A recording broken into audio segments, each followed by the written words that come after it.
कहानी हरिया काका, मिट्टी का चूल्हा और आंसुओं का स्वाद। गांव के एक कोने में एक टूटी फूटी झोंपड़ी थी, जिसके बाहर एक पुराना लकड़ी का बोर्ड लटका था, हरिया का ढाबा। हरिया काका के घर की हालत बहुत खराब थी। घर में उनकी पत्नी शांति अक्सर बीमार रहती थी और उनका छोटा बेटा बिट्टू फटे कपड़ों में स्कूल जाने का सपना देखता था। सुबह के 4 बजे थे। रसोई में धुआं भरा हुआ था। हरिया काका अपनी फटी धोती को ठीक करते हुए चूल्हा फूंक रहे थे। शांति: अजी सुनते हो, घर में आटा खत्म होने वाला है। बिट्टू कल रात भी आधा पेट सो गया था। बस आज का दिन देख लो शांति। कल की कमाई से जो पैसे मिले थे उससे बिट्टू की दवाई ले आया था।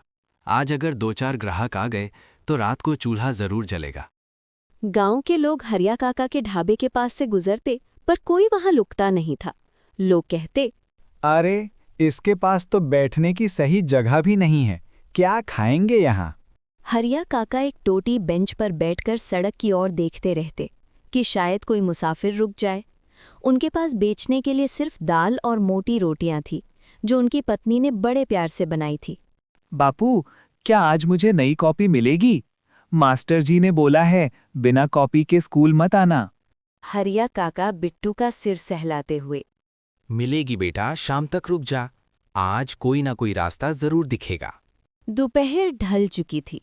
हरिया काका हार मानकर दुकान बढ़ाने ही वाले थे कि तभी एक महंगी कार ढाबे के सामने आकर रुकी। धूल उड़ी और उसमें से एक कोट पहने आदमी नीचे उतरा। उसने चारों तरफ देखा और नाक से कोड़ते हुए बोला, क्या यहाँ कुछ खाने को मिलेगा? मेरी गाड़ी खराब हो गई है और यहाँ आसपास कुछ नहीं है। हरिया काका जल्दी से खड़े होकर, साहब, दाल और गरम रोटी मिल जाएगी, बैठिए, मैं अभी लाता हूँ। काका ने अपनी पत्नी के साथ मिलकर सबसे ताज़ा और गर्म खाना परोसा। उस आदमी ने एक निवाला खाया और चुप हो गया। हरिया काका डर गए कि कहीं खाने में कुछ कमी तो नहीं रह गई।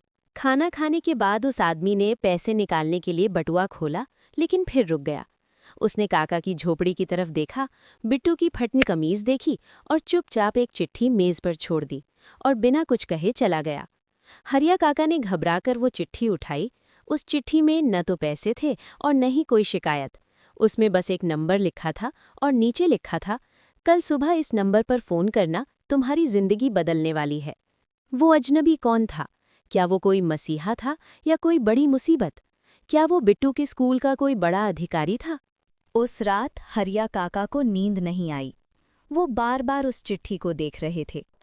शांति दिए की मध्यम रोशनी में काका के पास आई। अजी सो जाओ, उस अजनबी ने पैसे भी नहीं दे और बस एक कागज का टुकड़ा थमा गया। ऐसे लोगों पर भरोसा मत करो।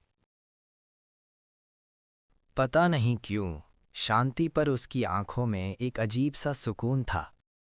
अगली सुबह हरिया काका ने गांव के मुखिया के घर जाकर उनके फ़ोन से उस नंबर पर कॉल किया। फ़ोन उठाने वाले ने भारी आवाज़ में कहा, हरिया जी, मैं कल आपके ढाबे पर आया था।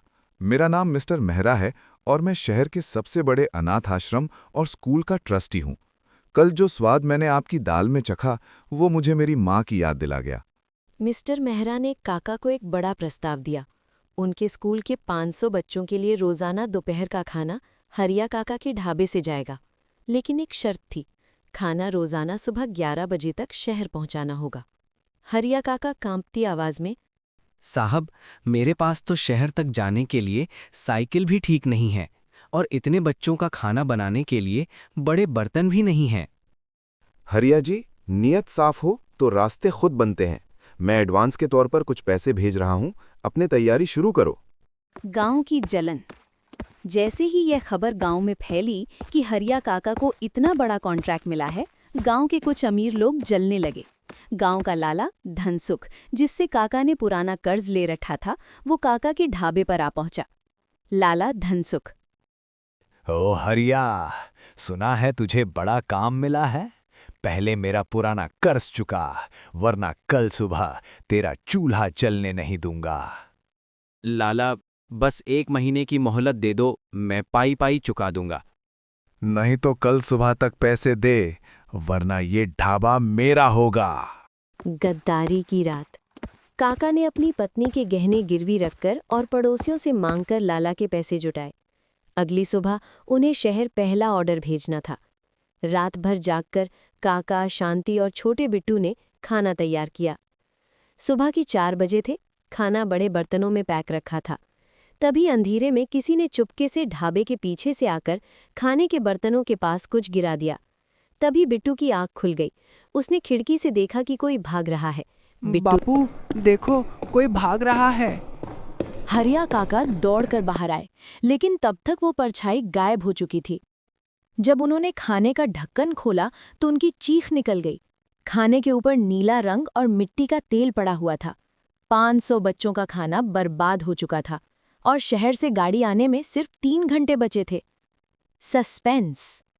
अब हरिया काका क्या करेंगे? क्या वो 3 घंटे में फिर से खाना बना पाएंगे? वो परछाई किसकी थी, लाला धनसुख की या गांव के ही किसी और गद्दार की? बर्बाद हुए खाने को देखकर हरिया काका घुटनों के बल बैठ गए। उनकी आंखों में आंसू थे। सब खत्म हो गया शांति। 500 बच्चों का खाना मिट्टी में मिल गया। अब मेहरा साहब को क्या जवाब दूंगा? लेकिन शांति ने हार नहीं मानी। उसने काका के कंधे पर हाथ रखा और उसकी आंखों में एक नई चमक थी। उठिए, रोने से चूल्हा नहीं जलेगा। अभी सूरज नहीं उगा है। हमारे पास 3 घंटे हैं। गांव की औरतें जाग चुकी होंगी। मैं मदद लेकर आती हूँ।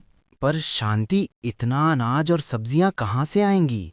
आप आग सुलगाइए, बाकी मुझ पर छोड़िए। शांति दौड़कर गांव की अन्य गरीब महिलाओं के पास गई।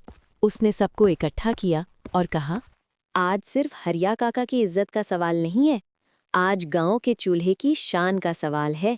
देखते ही देखते कोई अपने घर से आटा ले आया, कोई सब्जियां और कोई मसाले। ढाबे पर एक साथ 4 बड़े चूल्हे जलाए गए।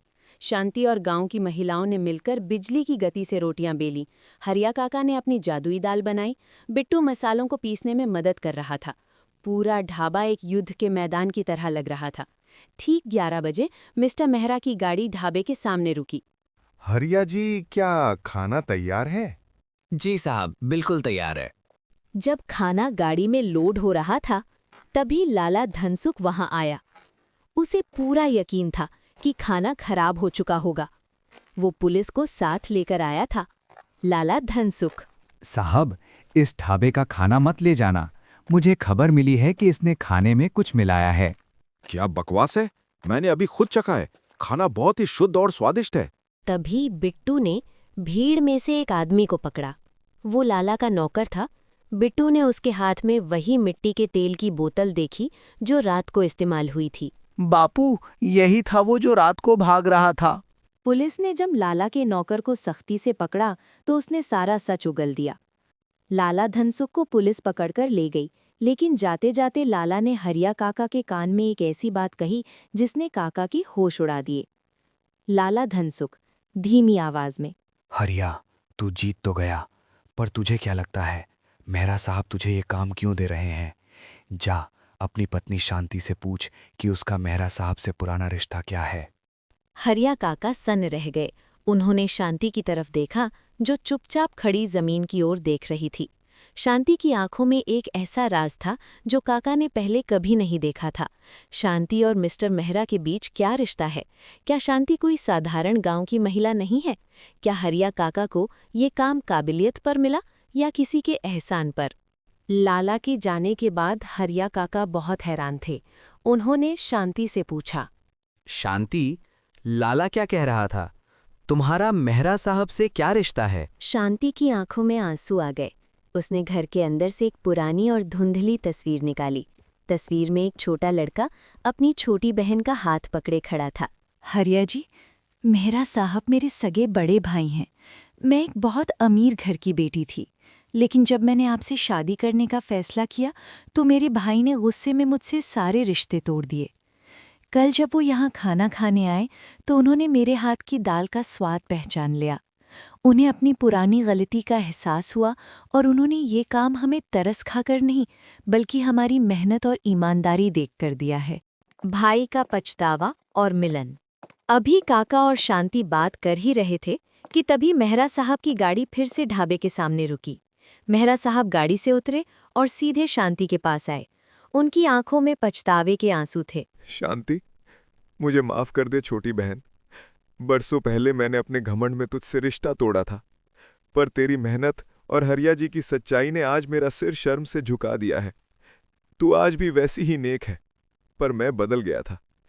अब से तुम अकेले नहीं हो, तुम्हारा ये भाई हमेशा तुम्हारे साथ है। हरिया जी, आप जैसा ईमानदार इंसान मिलना मुश्किल है।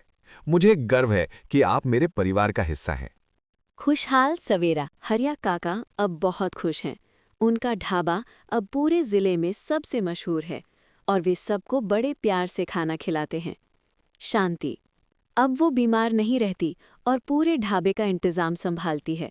गांव की दूसरी महिलाएं भी उनके साथ काम करती हैं। बिट्टू। बिट्टू अब फटे कपड़ों में नहीं, बल्कि नई वर्दी और कॉपियों के साथ अपनी नई साइकिल पर खुशी खुशी स्कूल जाता है। कहानी की सीख। ईमानदारी और मेहनत का फल हमेशा मिलता है और सच्चा प्यार कभी भी हारता नहीं है।